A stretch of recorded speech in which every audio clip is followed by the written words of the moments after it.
నమస్తే, welcome to our channel.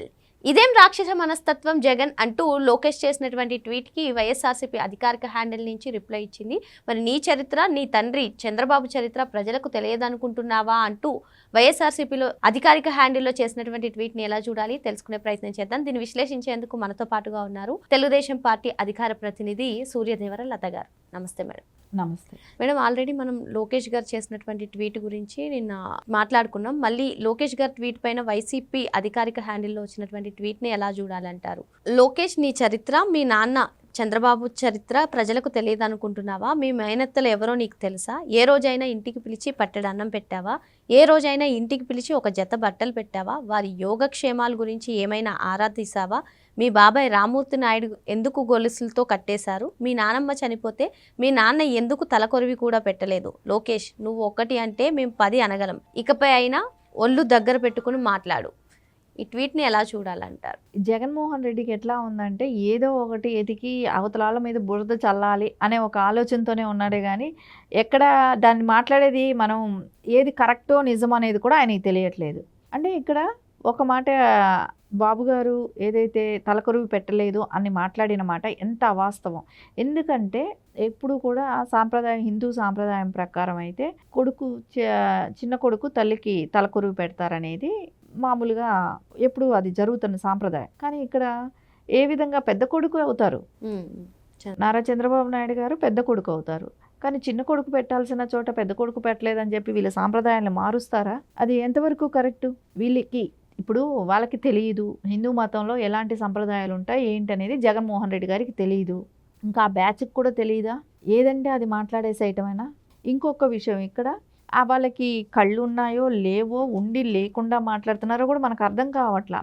ఎప్పుడూ కూడా చూడండి, ఎవరైతే విజయలక్ష్మి గారు ఉన్నారో జగన్మోహన్ రెడ్డి మాట్లాడుతుంటారు కాబట్టి లోకేష్ గారు చెప్పాల్సి వస్తుంది. ఇది లోకేష్ గారికి మేనత్త ఆవిడ. మీరు ప్రతి చోట కూడా తిరుపతిలో ఏ ప్రోగ్రామ్కి వెళ్ళినా కూడా బాబు గారు ఫ్యామిలీతో వెళ్ళిన ప్రోగ్రామ్స్కి అన్ని చోట్ల ఆవిడ ఉంటారు. పక్కన చెల్లిని పక్కన పెట్టుకొని ఆయన టెంపుల్కైనా వెళ్తున్నారు, తిరుపతికి కూడా వెళ్తున్నారు. ఇక్కడ జగన్మోహన్ రెడ్డి గారు ఏదో మాట్లాడేసేయాలని మాట్లాడటం జరుగుతుంది కానీ అవన్నీ చక్కగా మీకు ఎవరైతే ఆ ఫీడ్ ఇస్తున్నారో, ఎవరైతే అవి చెప్తున్నారో కూడా అవి కనుక్కొని క్షుణ్ణంగా చూసి మాట్లాడండి. ఇప్పుడు ఇంకో పెద్ద సిస్టర్ అనుకున్న ఆవిడ చాలా పెద్ద ఆవిడ ఎక్కడ తిరగలేరు. అది కూడా కాకుండా వాళ్ళ అల్లుడిని మీ పార్టీలో పెట్టుకొని కుటుంబాలను ఎలా అయితే విడగొట్టాలని తెలిసిన వాళ్ళు ఫస్ట్ వైఎస్ఆర్ గారి ఫ్యామిలీ. ఎందుకంటే మనం గతంలో కూడా చూస్తే రామూర్తి నాయుడు గారిని కానివ్వండి ఫ్యామిలీ నుంచి విడగొట్టి కాంగ్రెస్లో తీసుకోవటం, రామూర్తి నాయుడు గారితో మాట్లాడించటం, బాబు గారిని కానివ్వండి వ్యతిరేకంగా ఆ రోజున తెలుగుదేశం పార్టీని మాట్లాడించటం, సీట్ ఇప్పించటం, గెలిపించుకోవటం, ఇవన్నీ ఎందుకు చేశారు అంటే ఓన్లీ చంద్రబాబు నాయుడు గారి మీద ఉన్న కక్షతో కుటుంబాల్లో కూడా విడదీయటం, ఆ అవకాశాన్ని ఎప్పుడూ అందిపుచ్చుకోవటం. ఇప్పుడు ఈ రోజున మనకు తెలుసు నాని వాళ్ళు వచ్చి యాక్చువల్లీ వాళ్ళ కూతురు ఈ రోజున జూనియర్ ఎన్టీఆర్ నాని నరేంద్ర గారి వాళ్ళ కూతురే జూనియర్ ఎన్టీఆర్ గారి భార్య. వాళ్ళ అమ్మమ్మే బాబు గారికి సిస్టర్ అవుతారు. యాక్చువల్లీ పెద్ద వయసు అయిపోయింది కానీ ఆవిడని కూడా రానివ్వకుండా కట్టుదిట్టం చేసి కుటుంబంలో గొడవలు పెట్టించేది ఎవరు? వాళ్ళతో కూడా ప్రెస్ మీట్లు పెట్టించి నాని వాళ్ళతో కూడా ప్రెస్ మీట్లు పెట్టించి బాబు గారిని మాట్లాడిచ్చారు. అంటే చుట్టాలతో కూడా చేపిస్తున్నాం, గొడవలు పెడుతున్నాం. కానీ ఇక్కడ బాబు గారు ఏ రోజు నీ కుటుంబంలో ఎన్నో అవకాశాలు వచ్చాయి. యాక్చువల్లీ భారతిరెడ్డి గారు కేసు పెట్టిన దగ్గర నుంచి, పంజాగుట్ట పోలీస్ స్టేషన్లో కేసు పెట్టే దగ్గర నుంచి అప్పుడు ఆయన సీఎంగా ఉన్నారు, ఏ రోజు అది వాడుకోవాలి. ఇంకా వాళ్ళ దగ్గర కుటుంబ సభ్యులైనా ఇప్పుడు పేరు తీయటం అనవసరం కాబట్టి చెప్పదలుచుకోలేదు. అతను ఫారెన్ ఎక్స్చేంజ్ మనీతో కేసులో ఇరుక్కుంటే కూడా అప్పుడు కూడా అతని పేరు బయట రానికుండా కాపాడారు. ఇవన్నీ ఎప్పుడు కూడా కుటుంబాన్ని చీల్చి రాజకీయాలు చేయాలనుకోలేదు నారా చంద్రబాబు నాయుడు గారు. నువ్వు కుటుంబ విలువలు తెలియని వ్యక్తి ఒక కుటుంబం గురించి మాట్లాడటం అనేది హాస్యాస్పదం. ఇక్కడ అసలు నువ్వు ఎవరికైనా ఫస్ట్ ఒకరికి ఎవరైనా ఇంపార్టెంట్ అనుకుంటే తల్లి, ఆ తల్లినే నువ్వు తరిమేశావు. ఆ తల్లిని ఇప్పుడు ఆ ఇంట్లో నుంచి కూడా తరిమేయటానికి ప్లాన్ చేస్తున్నావు. ఏదైతే లోటస్ పాండ్ ఉంది కదా, ఆ లోటస్ పాండ్ ఇంట్లో తల్లి ఉంటే ఆ తల్లిని కూడా ఆ ఇంట్లో నుంచి తరిమేసే కొడుకు ఈరోజు నువ్వు ఏం మాట్లాడుతున్నావు? నారా చంద్రబాబు నాయుడు గారి విలువల గురించి మాట్లాడే అంత ఆ సంస్కారం అయితే ఉందని నేను అనుకోవట్లేదు. ఎందుకంటే ఇక్కడ మనకు క్లియర్ కట్గా ఒకటే అర్థమవుతుంది, జగన్మోహన్ రెడ్డి గారు ఇప్పటి వరకు కూడా ఆయన కెరీర్ అంతా కూడా తీసుకుంటే ఎక్కడా కూడా విమర్శించే స్థాయి ఉన్న వ్యక్తి కాదు. కుటుంబ విలువల గురించి విమర్శించే స్థాయి అయితే ఆయనకి లేదు. ఎందుకంటే నారా చంద్రబాబు నాయుడు గారు ఎప్పుడు కూడా కుటుంబ విలువలు కాపాడటం కోసమే నారావారిపల్లికి వెళ్తారు. ఒక రోజంతా ఆ ఊర్లో ఉన్న చుట్టాలందరినీ కూడా పలకరిస్తారు. కానీ పలకరించటం వేరు, వాళ్ళకి రావాల్సిన వాళ్ళు మా వాళ్ళే కదా అని చెప్పేసి వాళ్ళని మీద బినామీలుగా ఆస్తులు పెట్టేసి అయితే అట్లాంటి పనులు ఎప్పుడు కూడా చేయలేదు. ఎందుకంటే ఓన్లీ రిలేషన్ వరకే ఉంటుంది.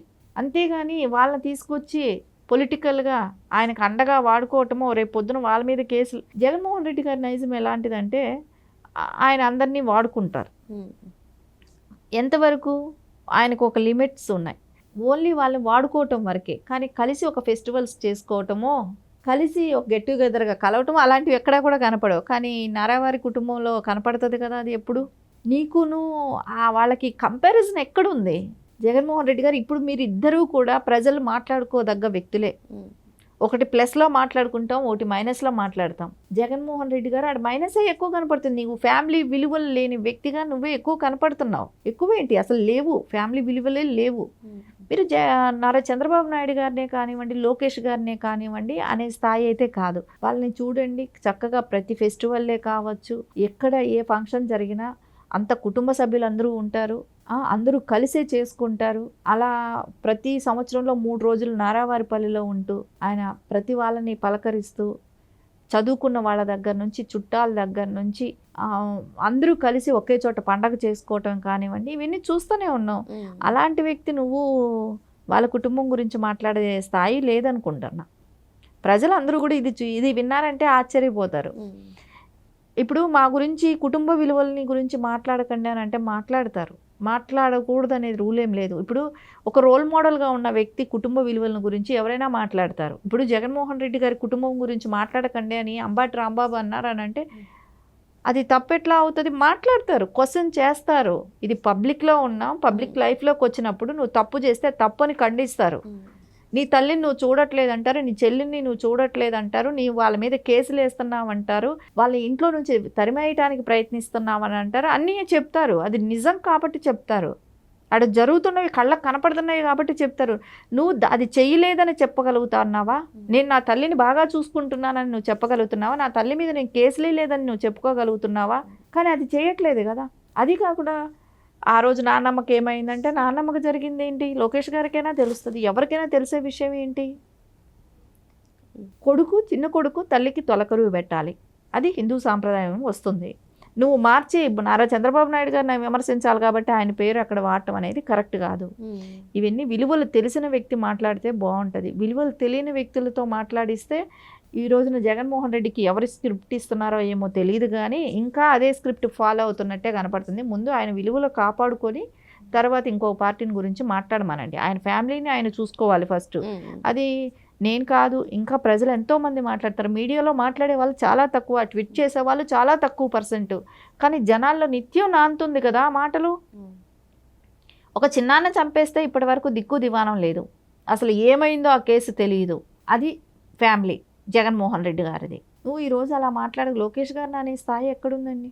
ఆయనకి లోకేష్ గారిని మాట ఉచ్చరించే ఇది కూడా లేదు. లోకేష్ గారు ఈ రోజున మొన్నటికి మొన్న సంవత్సరీకం అయితే నారావారిపల్లెలో అంటే రామ్మూర్తి నాయుడు గారిది. సో కుటుంబం అంతా కలిసి వెళ్ళి చేశారుగా. ఆయనకి హెల్త్ రీత్యా కొన్ని అనారోగ్య కారణాల వల్ల కొంచెం ఇంట్లో ఉండాల్సి వచ్చింది, అందుకని గొలుసులేసి కట్టేశారు. ఇవన్నీ అవాస్తవాలన్నీ కూడా వాస్తవాలు అన్నట్టు పోర్ట్రే చేయాలని చూస్తున్నారు. అంటే నీకు నువ్వు ఏవైతే బిహేవ్ చేసావో అవి ప్రజల మీదకి వాళ్ళు చేస్తున్నాడు. ఏదైతే నారావారి వాళ్ళ ఫ్యామిలీలో జరిగిందనేది నువ్వు పోర్ట్రే చేయాలని చూస్తున్నావు. ఇది ప్రజలకు తెలుసు. దానికి లోకేష్ గారికి ఎలాంటి సంబంధం అయినా ఉన్నాయా? వాళ్ళ బాబాయికి ఏ కార్యం చేయాలన్నా ఆయన చనిపోయినప్పుడు ఇనిషియేటివ్ తీసుకొని ముందుండి చేయటమే కానివ్వండి, ఆయనకి హెల్త్ బాగా లేకుండా చనిపోయినప్పుడే కానివ్వండి, ఆయన సంవత్సరీకంకి కానివ్వండి అక్కడ ముందు రోజే వెళ్ళి అక్కడ అరేంజ్మెంట్స్ చూసుకొని అక్కడ అన్ని కార్యక్రమాలు చేయటం కానివ్వండి, ఇవన్నీ చేశారు. మీది ఏమైంది? మీ ఫ్యామిలీలో మీ బాబాయ్ హత్యకి ఏమైంది? ఇప్పటి వరకు బాబాయ్ చనిపోతేనే పట్టించుకోలేదు, బాబాయ్ హత్య ఎట్లా జరిగిందనేది ఇప్పటి వరకు లేదు. సొంత తండ్రి రాజశేఖర్ రెడ్డి గారు చనిపోతే మొత్తం ఆంధ్రప్రదేశ్ అంతా ఏమయ్యారో ఎక్కడున్నారో ఏంటో తెలియలేదు, మిస్సింగ్ అయిందనేది.